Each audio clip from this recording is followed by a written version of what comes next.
جی قدرمن کتونکو دا وخت تاسو ګورئ زه د ګلاباد چې کوم چکدره بایپاس دی په هغې باندې ولاړ یم او حسین شاه خان یوسفزی د عوامي نیشنل پارټۍ دی چې کوم دی نو دغه ته ځي دی خپل کاغذات نامزدګي هغه جمع کوي په دغه حواله باندې دلته جلوس په شکل کې ځي د سره به هم لږې خبرې کوو او د کارکونانو سره به هم کوو.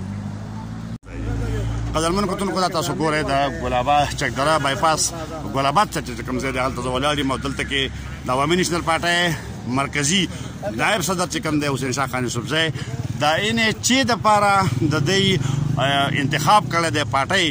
چې یاره دی به دلته د عوامي نیشنل پارټۍ امیدواري او کیدای شي چې د پی ډي ایم امیدوار شي. نو په دغه حواله باندې د تاثیر دینزي چې کوم کارکنان دي د دې ډېر لوی اصرار و چې یاره د جلوس په شکل کې مونږ ځو او دی هلته بیایو چې خپل کاغذات نامزدګي جمع کړي. دا د ګاډو دغه طرف ته جلوس ولاړ دی، هغه طرف ته هم وګورئ په دغه طرف باندې هم دا ګاډي چې کوم نن دغه ځای پورې ولاړ دي او شاته هم ولاړ دي، کارکنان هم دلته کې ولاړ دي. د حسین شاه خان یوسفزی سره خبره کوو چې دوی نن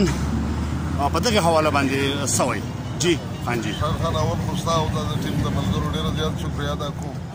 د خپلو پارټۍ د مشرانو د ملګرو د دې خواخوږو ډېره زیاته شکریه ادا کوم او د پارټۍ حکم دی چې د دې ضمني الیکشن بای الیکشن کې به مونږ الیکشن کوو. د پارټۍ په حکم باندې مونږ نن روان یو د خیره سره اوس به نامینیشن پیپرز جمع کوو او دا د دې ملګرو پارټي هم د دې ملګرو ده، الیکشن هم د دې ملګرو دی. خدای رحم وکړي د خیره سره چې سبا ګټه شي هغه هم د دې ملګرو ده. په مونږ کې د فرد خبره نشته، دا زمونږ ټول یو موټی یو پارټي ده. دا حسین شاه نه دی ولاړ، دا عوامي نیشنل پارټي ولاړ دی. دا سپینګیري، دا مشران، دا ځوانان د دې خاورې د دې ولس دا ټول ولاړ دي. د پښتنو د دې ستونزو، د پښتنو سره د دې ظلم، د پښتنو سره د دې جبر، د پښتنو سره دا چې کوم سره روان دي، د دې دپاره د دې ټول قوم زه شکریه هم ادا کوم او دا قوم دا سپېڅلي دا خلک چې کوم دی دا ټول عمر راپاڅېدلي دي او د دې ولس د حق جنګ یې کړی دی. دا الیکشنونه نه دي، دا د دې ولس د حق جنګ دی، دا د دې ولس د سبا جنګ دی، دا د دې ولس د بقا جنګ دی او انشاءالله هغې نه راوتي یو او د باچا خان بابا یو سپایي چې هم ژوندی د خیره سره د قیامت د ورځې پورې د پښتون د ولس د بقا، د پښتون د ولس د سبا، د پښتون د بچي د روڼ سبا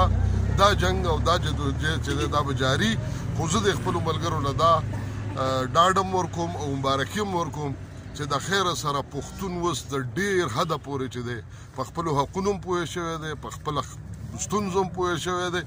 او خپل دوست او دشمن یې پېژندلي دي. نو دا ډېره لویه د خوشحالۍ خبره ده چې نن پښتون ته د خپل دوست او د دشمن پته لګېدلې ده. د اوسه پورې ډېر وخته پورې په تیاره کې روان انشاءالله روڼ سباون چې دی د دې ولس او د دې قام او د دې به د خیره سره او د دې بچي د دې نهر نهور او د دې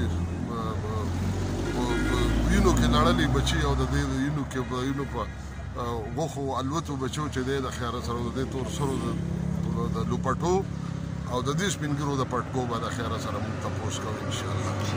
دا حسین شاه خان یوسفزی تاسو واورېدو په د حلقه چې نه د پی ټي آی امیدوار چې کوم دی نو هغه محبوب شاه دی. جماعت اسلامي داسې کېږي چې لکه تقریبا د بایکاټ خبره کېږي.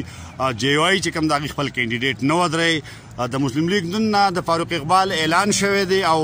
دغه شانته د پیپل پارټۍ نه هم کېدي چې څوک ودرېږي، خو امکان دا دی چې حسین شاه خان یوسفزی چې کوم دی دی د پی ډي ایم مشترکه امیدوار شي. که په داسې حالاتو کې نو ګټه بیا لرې نه ده، د دې په درشل ده، صرف د تاریخ انتظار دی.